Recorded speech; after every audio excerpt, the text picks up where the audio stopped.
Hello guys, അപ്പോൾ ഇന്ന് girls only ഔട്ടിങ്ങിനാണ് നമ്മൾ പോകുന്നത്. ഫസ്റ്റ് നമ്മൾ മാമേൻ്റെ വീട്ടിൽ ഫറൂഖിൽ പോയി.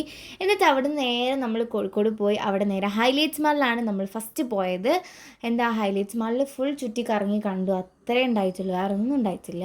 നല്ല രസമുണ്ട്. നടക്കാൻ ഇഷ്ടമുള്ളവരാണെന്നുണ്ടെങ്കിൽ എന്തായാലും അത് ഫുൾ ചുറ്റി കറങ്ങി കാണും, അല്ലാത്തൊരു കാണാൻ പറ്റില്ല, നമ്മൾ ടയേർഡായി പോവും. പിന്നെ അവിടുന്ന് കുറച്ച് ഫോട്ടോസ് എടുത്ത് ഈ ഒരു ടോയിൻ്റെ ഷോപ്പിൽ കയറിയപ്പോൾ എന്തെങ്കിലും വാങ്ങണം എന്നായിരുന്നു. പക്ഷേ എന്നെ അവിടുന്ന് വലിച്ചു കൊണ്ടുപോകുന്ന ഒരു കാഴ്ചയാണ് ഇപ്പോൾ നിങ്ങൾ കാണുന്നത് ഗൈസ്. അത് കഴിഞ്ഞിട്ട് പിന്നെ നമ്മൾ എല്ലാ ഡ്രസ്സിൻ്റെ ഷോപ്പിലും ഇറങ്ങി കയറി നടന്നപ്പോഴാണ് ഈ ഒരു ചെരുപ്പിൻ്റെ ഷോപ്പ് കണ്ടത്. അവിടുന്ന് മേമയ്ക്ക് ഒരു ചപ്പൽ എടുത്തിട്ടുണ്ടായിരുന്നു കേട്ടോ. നല്ല രസമുണ്ട്, നല്ല ഭംഗിയുണ്ടായിരുന്നു ആ ചപ്പൽ. ഒരു ബ്ലൂ കളറായിട്ട് വന്നിട്ട് നല്ല രസമുണ്ടായിരുന്നു.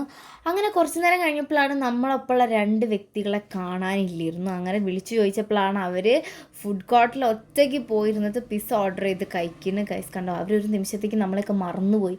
കാരണം നമ്മളവിടെ പോയിരുന്നിട്ട് കഴിച്ചു, ഒന്നും ആലോചിച്ചില്ല. പിന്നെ അങ്ങനെ അത് കഴിച്ച് കഴിഞ്ഞ് പിന്നെ നമ്മളവിടെ കുറച്ച് നേരം ചുറ്റി കറങ്ങിയിരുന്ന് സംസാരിച്ച് അവിടെ ഇരുന്നിട്ട് തന്നെ സംസാരിച്ച് അപ്പോഴാണ് വിശപ്പിൻ്റെ വിളി പിന്നെയും വരുന്നത്. അപ്പോൾ പിന്നെ നമ്മൾ നേരെ സാഗർ ഹോട്ടലിലേക്ക് പോയി. അവിടെ പോയിട്ട് നല്ല ബിരിയാണി കഴിച്ചു. നമ്മൾ ബിരിയാണിക്ക് വേണ്ടിയുള്ള കാത്തിരിപ്പാണ് കേട്ടോ. അവിടെ ഫുൾ ഫില്ലായിരുന്നു.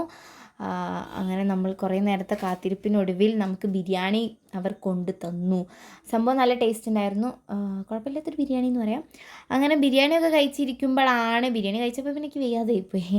അത് കഴിച്ച് കഴിഞ്ഞിട്ട് നമ്മൾ നേരെ ഐസ്ക്രീം കഴിക്കാൻ വേണ്ടി പോയി. ഐസ്ക്രീം ആകെ അവിടെ 3 ചോക്ലേറ്റ്സിന് ഫ്ലേവറുള്ളായിരുന്നു. ആ 3 ചോക്ലേറ്റിന് ഫ്ലേവറും നമ്മൾ വാങ്ങിയിട്ടുണ്ടായിരുന്നു. 3ഉം നല്ല ടേസ്റ്റ് ഉണ്ടായിരുന്നു. നമ്മൾ രാവിലെ തൊട്ട് വൈകുന്നേരം വരെ അവിടെ മഴ തന്നെയായിരുന്നു ഗൈസ്. അതുകൊണ്ട് നമുക്ക് വേറൊരു സ്ഥലങ്ങൾക്കും പോകാൻ പറ്റിയില്ല. പിന്നെ നമ്മൾ ബീച്ചിൻ്റെ സൈഡിൽ ഫുൾ കറങ്ങി തിരിച്ച് പിന്നെ നേരെ വീട്ടിലേക്ക് തിരിച്ച്. അപ്പോൾ ഇന്നത്തേക്ക് ഇത്രയേ ഉള്ളൂ. അപ്പോൾ പുതിയൊരു വീഡിയോ ആയിട്ട് വരുന്നത് വരെ ബൈ ബൈ.